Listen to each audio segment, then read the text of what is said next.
My name is Elizabeth Bellamy, and I'm 25 years old. The morning of the most important day of my life, I woke up at 5 a.m. and couldn't fall back asleep. My Yale School of Medicine interview was in 14 hours. I had spent 3 years building toward that single moment. The late nights in the library, the volunteer shifts at the free clinic, the MCAT retake I paid for myself by working double shifts at a diner. Everything I had was riding on that interview, and I knew it. I lay in the dark of my childhood bedroom, staring at the ceiling, running through every possible question they might ask me, rehearsing my answers under my breath like a prayer. I had one blazer. One good one. A charcoal gray wool blend jacket I'd bought secondhand from a consignment shop 2 towns over, pressed and perfect, hanging on the back of my closet door like a piece of armor. I'd had it dry cleaned the week before. I'd tried it on 4 times just to make sure it still fit right. That blazer was the most professional thing I owned, and I had been protecting it like it was made of gold. My sister Vanessa was 22, still living at home, and had never once in her life been happy about anything I achieved. Every acceptance letter I received, every scholarship, every good grade, she met it with silence or sarcasm or some small cruelty she could pretend was a joke. We hadn't been close since we were children, but I had learned to keep my distance and my mouth shut. I thought distance was enough. I was wrong. I found out what she'd done at 7:30 that morning. I walked into my room after breakfast and immediately smelled it. Sharp, chemical, wrong. The blazer was still on the hanger, but when I lifted it toward the light coming through the window, I saw the damage. Pale, uneven splotches spread across the left shoulder, the lapel, and down the front panel. Bleach. She had poured bleach on my blazer. Not spilled poured. There was no other explanation. The pattern was too deliberate, too thorough. Someone had stood in my room and destroyed the one thing I needed most on the one day I needed it. My hands were shaking when I walked downstairs. Vanessa was sitting at the kitchen table eating cereal, not even looking up. My mother was at the counter refilling her coffee. I held up the blazer and said as calmly as I could manage, "Did you do this?" Vanessa shrugged and said she didn't know what I was talking about. I looked at my mother. She looked at the blazer, then at me, and said, "Elizabeth, stop making a scene. It's just a jacket. You're being dramatic." My father walked in from the hallway, heard those last words, and didn't even ask what happened. He just said, "Your mother's right. Don't start something before a big day." That was it. That was the full extent of their response to their daughter's blazer being ruined the night before the most critical interview of her life. Don't make a scene. Don't start something. As if I was the problem standing in that kitchen. I went back upstairs and sat on the edge of my bed holding that destroyed jacket, and I cried for exactly 10 minutes. I let myself feel every bit of it. The rage, the humiliation, the grief of realizing that the people who were supposed to protect me had spent my entire life looking the other way while one of their children hurt the other. 10 minutes. Then I stopped. I pressed the blazer. I steamed it. I hung it back up and looked at it hard. The bleach stains weren't going anywhere. The fibers were already altered. The gray turned to pale, washed-out patches that looked almost marbled under the light. There was no hiding it. I could walk into that interview wearing something ruined, or I could not walk in at all. And not walking in was never going to be an option. I wore it. I put on my white blouse, my black trousers, my only pair of good heels, and I put on that stained, bleached, damaged blazer like it was the most deliberate choice I had ever made. Because by the time I buttoned it and looked in the mirror, I had decided it was. I drove 2 hours to New Haven alone. I walked into the admissions building alone.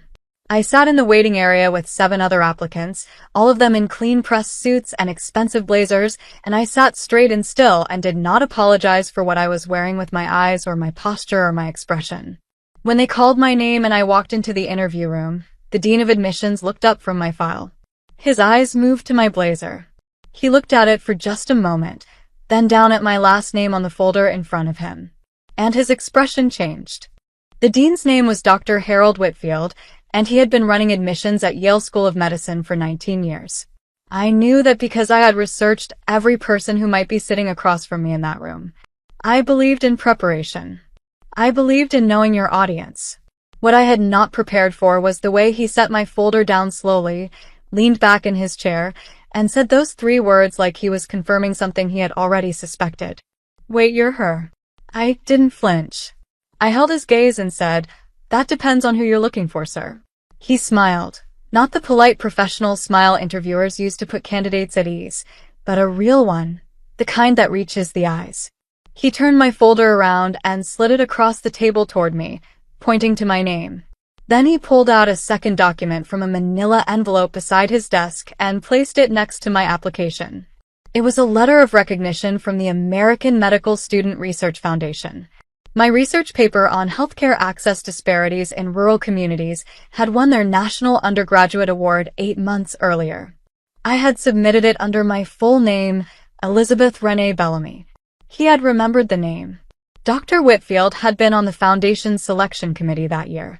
He told me he had argued for my paper in a room full of people who wanted to choose something safer and more conventional. He said my work had a quality he rarely encountered in undergraduate submissions. It read like someone who had actually lived inside the problem they were writing about, not just studied it from a distance. He was right. I had grown up 40 minutes from the county with the lowest physician-to-patient ratio in the state. I knew exactly what I was writing about. We talked for 53 minutes. The interview was scheduled for 30. He asked me about my research, about the free clinic, about why medicine and not public policy, about what kind of doctor I intended to become. I answered every question honestly and completely, without performance, without the rehearsed language I had practiced at 5 in the morning in the dark. At some point, about 20 minutes in, he nodded toward my blazer and said simply, "That took courage, walking in here today." I looked down at the bleached patches on my lapel and said, "It took something, sir." "I'm not sure courage is the right word for wearing the only option you have left."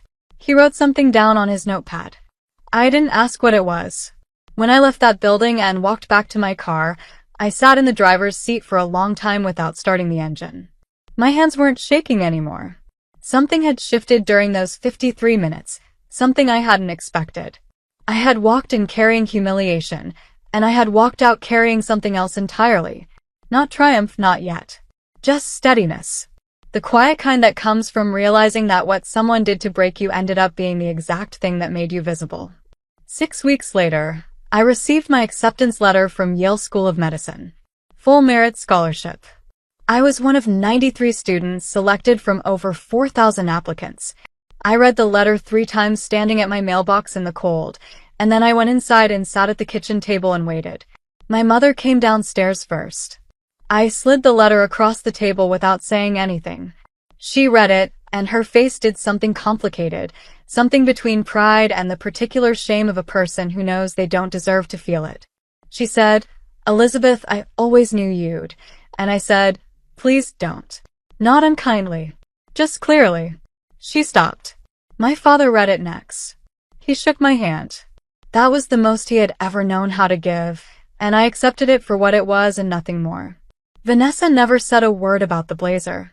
Not an apology, not an acknowledgement, nothing. I didn't need it anymore. What she had meant as destruction had become the most recognizable thing about me in that interview room. The stains she poured onto my jacket had made me impossible to forget. She had tried to take something from me and had accidentally handed me the detail that made a 19-year veteran of admissions remember my face. I kept the blazer. It's hanging in my closet at my apartment in New Haven right now, 2 blocks from campus. I look at it sometimes before a hard day, before a difficult exam, before a clinical rotation that I know will test me, before any moment where I need to remember what I am actually made of. I don't wear it anymore. I don't need to. It already did its job. Some people spend their whole lives trying to make you smaller. They pour bleach on your armor the night before your battle because they cannot stand the idea of watching you win. What they don't understand, what Vanessa never understood, what my parents still don't fully understand, is that the people who are meant to get somewhere will find a way to get there wearing whatever they have left. I walked into Yale with a ruined blazer and walked out with everything I had ever worked for. And I did it alone, the way I had always done everything that mattered. If this story moved you, hit that subscribe button right now, because every week on this channel, we bring you real stories of people who refuse to stay broken. You don't want to miss what's coming next.